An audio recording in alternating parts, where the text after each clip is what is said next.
Mary Helsher with INFOWARS.com. Are we in the precursor to a second civil war?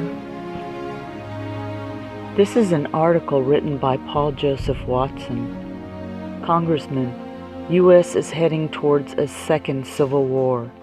Polarized political environment increases threat of violence. Republican Congressman Steve King warns that America is heading towards a second civil war as a result of the increasingly polarized political environment gripping the country.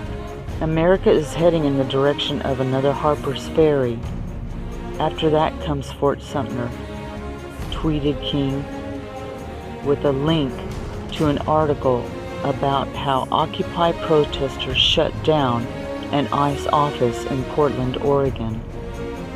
Harper's Ferry is a reference to the Battle of Harper's Ferry, when General Robert E. Lee's Confederate Army invaded Maryland in September 1862 and defeated Union forces.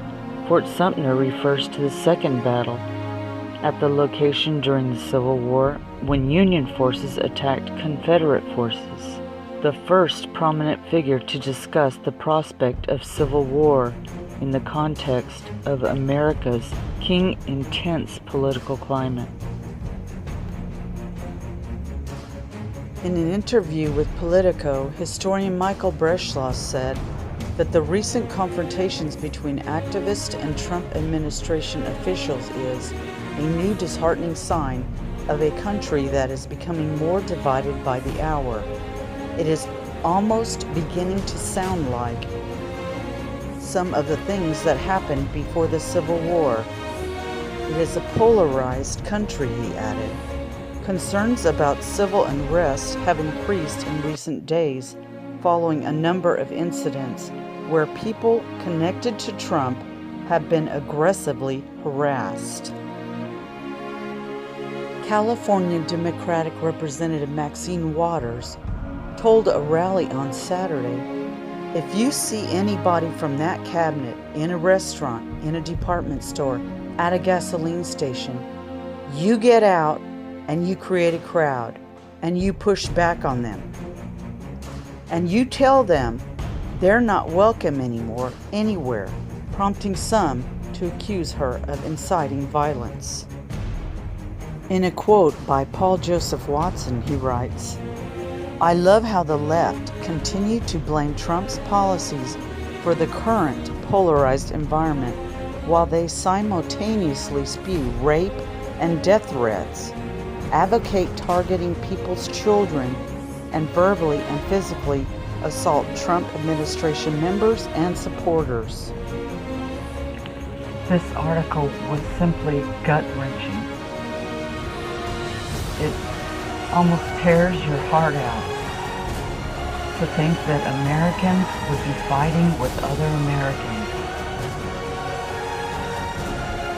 That the media has been weaponized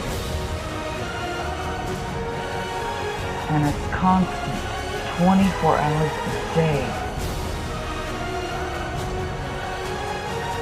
indoctrinating all these people, brainwashing them to think that we're the enemy.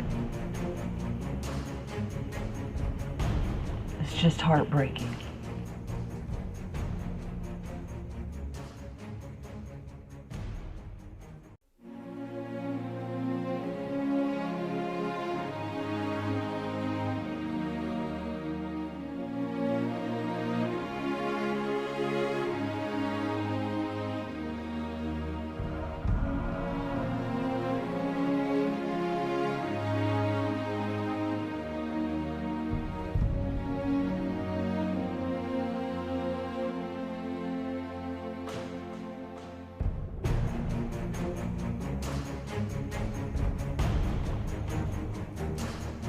Racism. I know they hate to hear. That's the one thing they hate to hear. And I would never say that all Republicans are racist.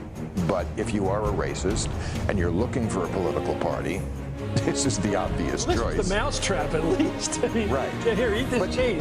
But it's not just Trump. I mean, if you watch the Republican debates, they all follow this script of restore America. I want my country back. It's subtle, but Do you think these rescuers were racist? I saw Americans helping other Americans. Americans risking their lives for other Americans. Americans showing their love and compassion for other Americans. We are Americans. We are the makers. We make America work. The firemen, the policemen, the military, the teachers, the builders, the truck drivers, all of us. We make America. And we are all Americans.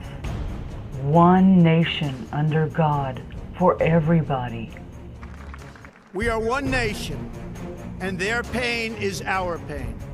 Their dreams are our dreams, and their success will be our success.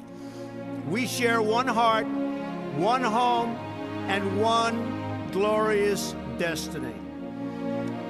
The oath of office I take today is an oath of allegiance to all Americans. This has been Mary Helsher reporting for INFOWARS.com.